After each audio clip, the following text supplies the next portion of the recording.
16页的这个地方，我们来看一下这个。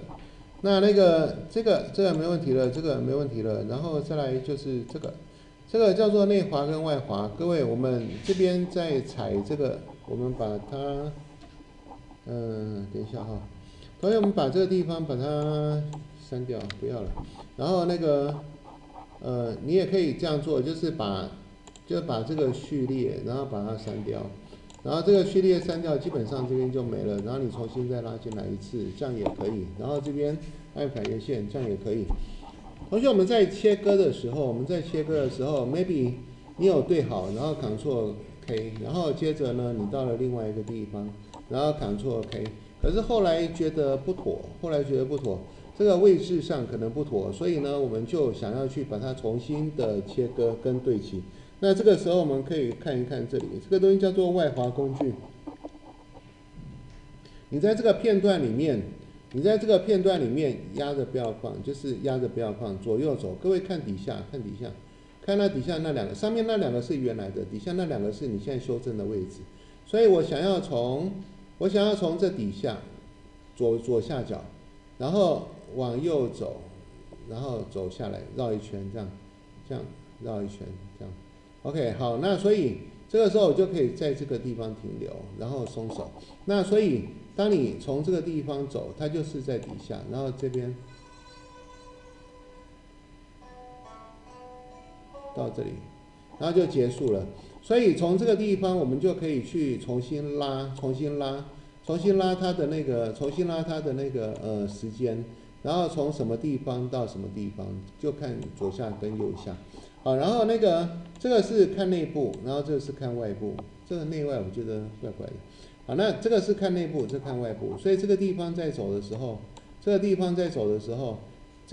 外面从外面从这个地方进来，我们让它从左上角进来，所以这个地方你看走到这里，它在左上角这样。好，然后到它走到哪里，这样走到哪里这样，所以你可以去动它。所以这两个按键，一个外滑一个内滑，我觉得这是改变里面的，可是它翻译叫外，这是改变外面，但是它翻译在内。好了，不管这样，反正都差不多。那你知道大概知道就可以了。好，那这个地方就是外滑与内滑工具。那钢笔工具就是在未来你在这上面可以去，就是在这上面可以去带某一些遮罩啦，带某一些等等啊这些东西的形状。好，那所以会在你上面会另外再形成一个调整图层。那这个地方我们可以把它选起来，然后把它 delete 掉，这样它就会没有。好，这是钢笔，就是某一个形状。那这个形状的钢笔的这个使用跟 Photoshop 是一样的。之后我们用到了会再跟各位解释。你可以点一下，然后再点日子的阿托玉就会有弧线。那回到原点看圈圈，点一下结束。这就是钢笔工具。钢笔工具，如果你碰到锚点则为减，它就会把那个锚点减掉。然后这个地方就是你的控制，选取工具。然后这是白箭头，一个黑箭头，一个白箭头。白箭头可以选你的把手，然后可以选你的锚点，可以选你的路径，这样。但是我看到黑箭头才点就错了，看到黑箭头点就会变成一个加一个锚点的意思，这边加一个锚点的意思。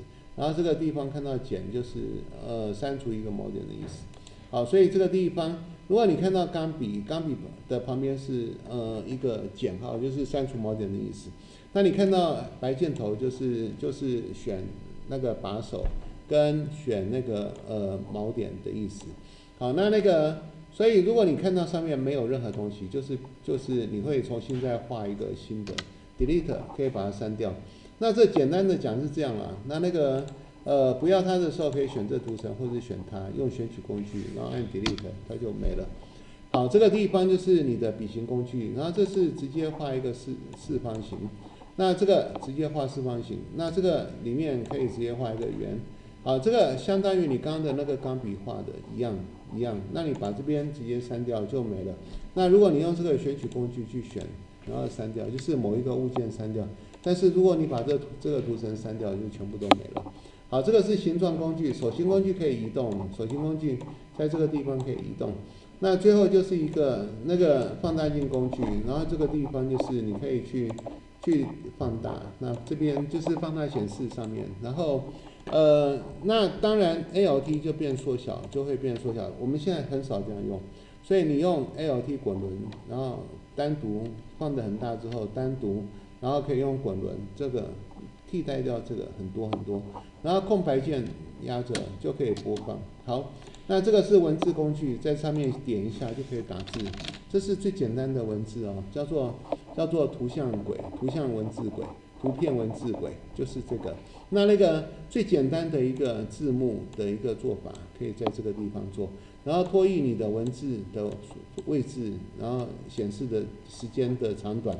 那这个时候就可以看到文字出来，文字离开这样。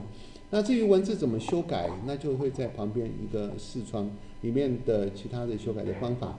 那这个地方就是单独点，就是水平文字。那这里面有一个垂直文字，你这样点，然后就可以打垂直的文字，这样。好，所以一个水平文字，一个垂直文字。那打好了之后，可以把它选择，那放在不同的轨道，可以分别显示、离开，这样就是它显示跟离开的方法。